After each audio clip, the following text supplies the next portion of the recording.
I always wanted a son. Her words never left me. I always wanted a son. She had sighed once, as if I were the obstacle in her womb's silence. That night, she didn't know I was awake. I heard her whisper into the phone, soft and trembling, as though confessing to a priest. Only it wasn't a prayer. It was a name, a man's name, not mine. I lay in bed, still, while her shadow curved against the dim light of the hall. The walls caught every syllable of her hushed voice, stretching them into accusations. My chest grew tight, but I didn't move. I couldn't. When she finally crept back to bed, her breath slow and even, I stared into the dark. She curled into me as though nothing had happened. My hand rested on her shoulder, cold and heavy. I didn't speak, I didn't ask. But a fracture had opened, silent and deep, cutting through the foundation of my life. The silence that followed wasn't the silence of peace. It was the silence of something buried, waiting to rot.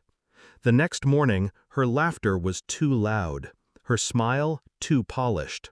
She moved around the kitchen with a practiced grace that now felt staged.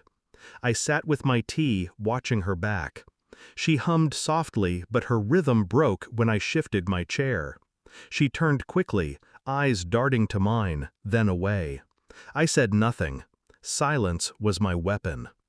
Over breakfast, she spoke of children again. She always did.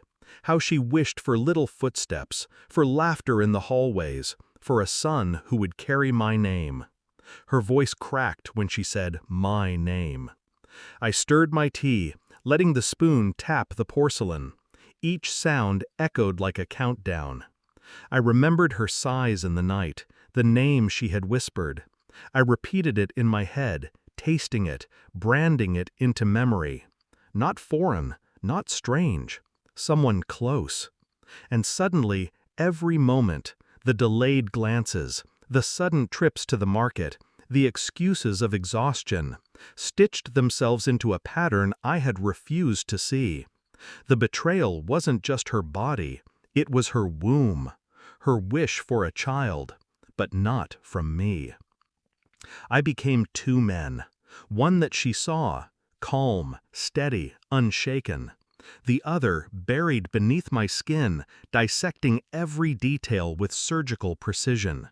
Her phone left unattended on the table, her sudden showers at odd hours, her eagerness to step outside alone.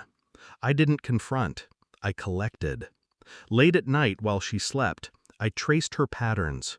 Call logs, messages deleted but not erased. A single contact, saved under an ordinary name, repeated like a hidden refrain. My hands did not tremble. My breath did not quicken. I had become a machine. At the clinic, I spoke with measured calm. "A DNA test," I said. "Routine, for clarity." The doctor didn't question me. The sample was taken. The report would come. Back home, I kissed her forehead, listening as she spoke about hope, about children, about a future she claimed to see with me. Her voice was sugar-coating poison. I nodded, smiled, pretended. Every word she spoke was catalogued, every lie preserved.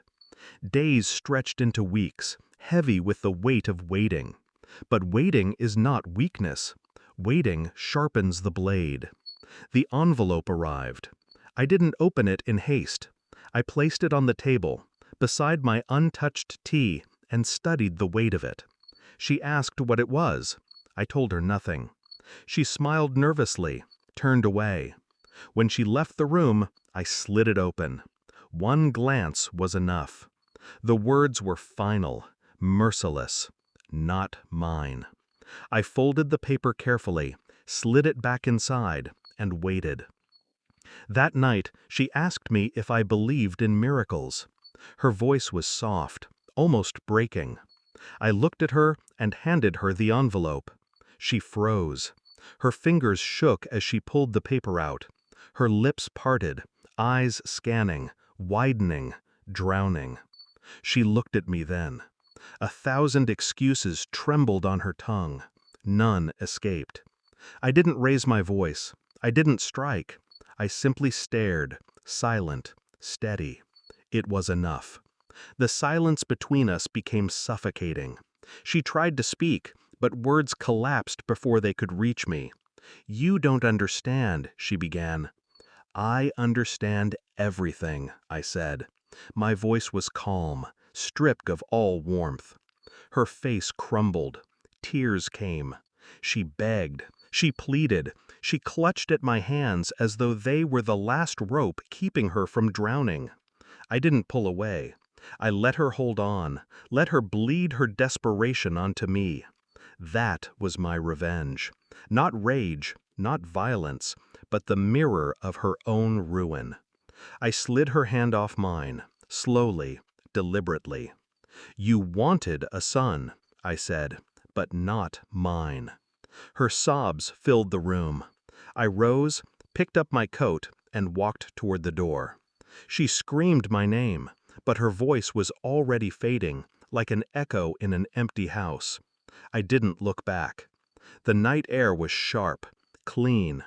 Behind me, the house glowed faintly through the curtains. That house had once held love, laughter, and dreams. Now it held only silence and lies.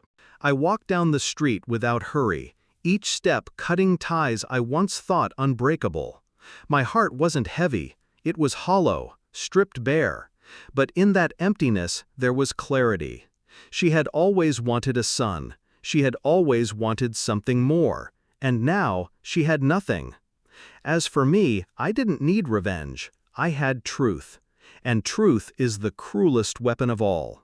Love may lie, but DNA does not.